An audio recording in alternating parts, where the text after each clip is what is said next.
Senator from Kansas is recognized. I ask unanimous consent to use a prop during my remarks. Without objection. Mr. President, go ahead. Mr. President, I'm so excited to be here today. I'm going to talk about one of my favorite topics, eating. But my mouth's a little dry here, so I want to take a moment and enjoy some whole milk. You know, I'm not the only one that loves eating. America loves eating. If I could share a story with my fellow senators, I always thought that I was my grandma's favorite grandchild. And I thought it was because I was always the one that was the first to raise my hands for seconds. Now, I don't know if I was her favorite, but certainly I was one of her favorite. The interesting thing was we couldn't gain weight, though. Despite eating seconds and an active lifestyle, nobody gained weight, that we were all in a good weight area. And what did we eat? We ate real food. What did that real food look like? Well, we had whole milk for breakfast and for lunch and for supper. We had bacon and eggs in the morning. For lunch, we would have one of the other proteins, turkey or chicken or ham, but vegetables from our garden. That was it. Fresh vegetables, and we had, I think, 4 or 5 different fruit trees, a pear tree, a peach tree, several others. So we would have fresh fruits as well. And then for dinner, we called it supper. Beef was the main dish always, but still with more fresh fruits, maybe some potatoes, some new potatoes, and yes, we put bacon in the new potatoes. But all my grandparents lived a long, healthy life on those diets as well.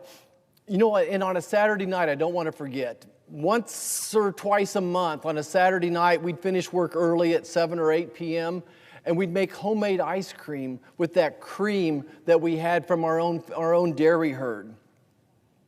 And then the other piece that people forget about is we had canned food, and not in a metal can, but they were in bottles. And what that canned food did is it was easier to digest. It was that fresh taste was locked into it, and very simply, real food tastes better. I'd hardly recognize the taste of some of the fruits and vegetables today. When I was growing up on our family farm, the strawberries melted in your mouth. The green beans, the potatoes, all had a very fresh taste. The cantaloupe, the watermelon, you would have thought they were adding sugar to it. But today's world, unfortunately, we eat from a box, we eat from a sack, and that's not real food. We did not have any of these ultra-processed foods in my diet growing up. Now, I'd like to talk a little bit more about eating real food, and share the new nutritional guidelines released yesterday by USDA, HHS, FDA. Guess what their advice is? Their advice is to eat real food, the same food that I was raised on. Now, what I'm excited about is, look, America was so hungry for a new food pyramid that we flipped it. We flipped the food pyramid and we made a triangle out of it. The big emphasis here is common sense and eating real food. And the big winner is going to be American families. It's going to be our youth, especially, where we're seeing an epidemic. And I just want to give a shout out to President Trump's leadership, to Secretary Kennedy, to Secretary Rollins, to FDA Director Dr. McCary, and Dr. Oz at CMS, and Dr. Jay Bhattacharya at NIH for providing the real science, and all the people that work so hard to put together these nutritional guidelines. And for all you naysayers out here, the science is never settled. I don't absolutely agree with everything on this pyramid as a physician, but these are incredible guidelines. It's huge steps in the right direction. And again, use a little common sense as you go forward. You know, for too long, we've overcomplicated nutrition. We buried families in confusing charts, changing rules, and special interest science. And while all of this, America got sicker. 90% of American dollars, healthcare dollars, are being spent on chronic diseases. 70% of Americans have a chronic disease. A third of our children are pre-diabetic or diabetic. We simply can't continue to live in that direction. We were being told the last 20, 30 years to eat food from factories rather than foods from the farm. And these ultra-processed foods were marketed as healthy.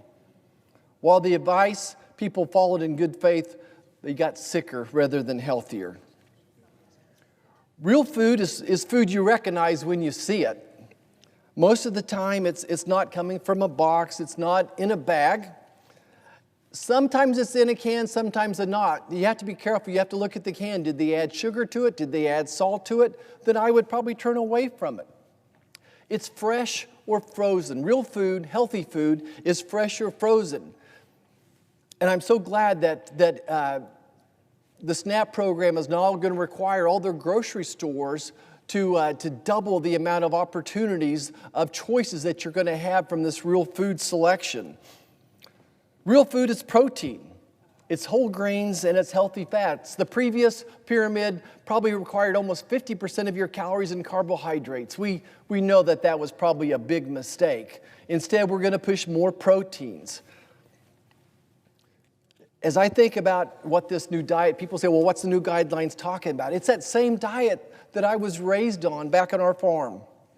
It's the same food that your grandparents and my parents, my mom made for me. Look, long before we knew what the Maha moms were, my grandmothers were Maha grandmothers. And my mother was a Maha mom, and my wife was cooking Maha food as well. They seldom opened a box. If you're opening a box to cook, think twice about it.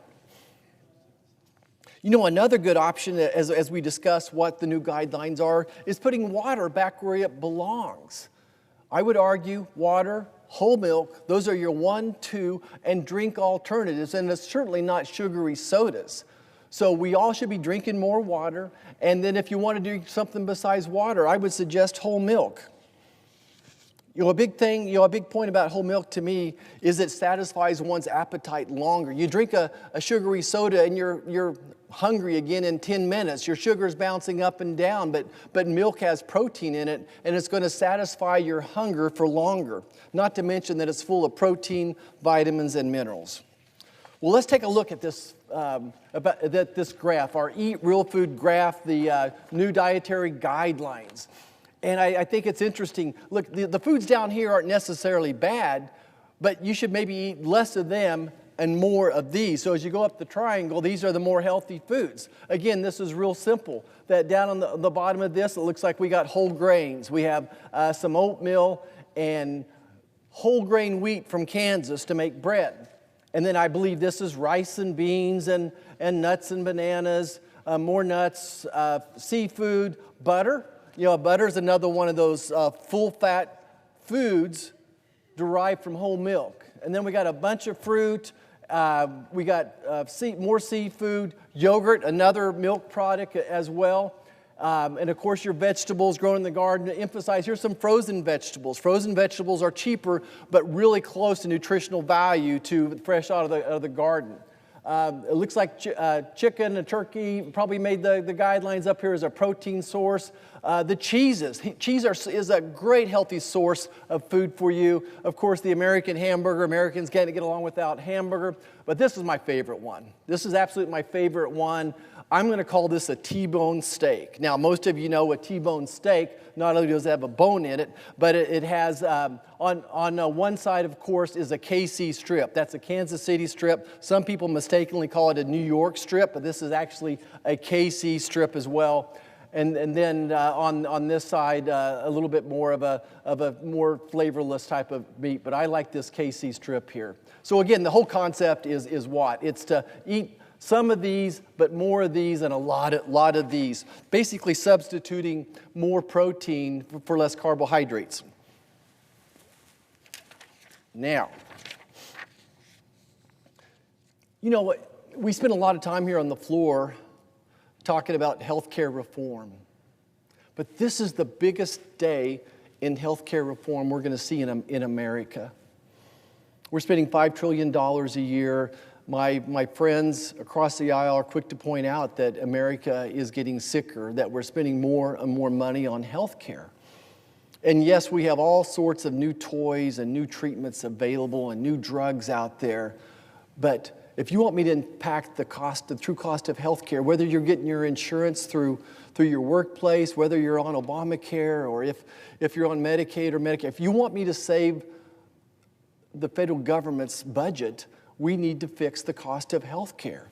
And getting back on a truly healthy, eating real food type of diet will impact more than any type of legislation that'll ever be done up here. That this nutrition, she needs to go back at the center of our health care. That healthy food, eating healthy food should be at the center of our health care reforms, not necessarily all these policies that we're arguing about. Yes, we can keep throwing money at it. Yes, we can start giving our youth the latest GLP-1 drug, and rather than giving them a healthy diet, we can start treating their with a drug and give them all some type of drug addiction.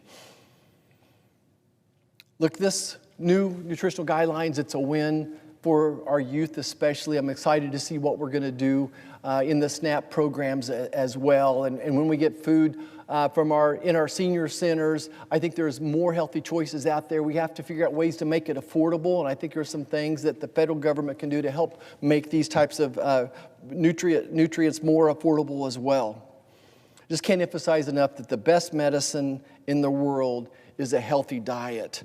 And this is what making America healthy again looks like. It all is going to start with nutrition. I can't help but add that Americans probably need to do a little bit more walking and get outside a little bit more as well. Again, I'll just finish up and say, I'm ecstatic that the Trump administration has taken this bold, decisive action and is breaking with decades of failed thinking. We're finally putting America on a realistic path to a healthier living that puts eating real food at the center. This is a huge win for American families and for the farmers who grow the best medicine in the world. Look, eating real food delivers real results. Let's make America healthy again. And I gotta just do one more thing, Mr. President. Even ice cream is healthy when eating in small amounts. So I just want to add my favorite sweet out here and say it's okay to have a little ice cream, but we need to have a lot more protein. Thank you, Mr. President. I yield back.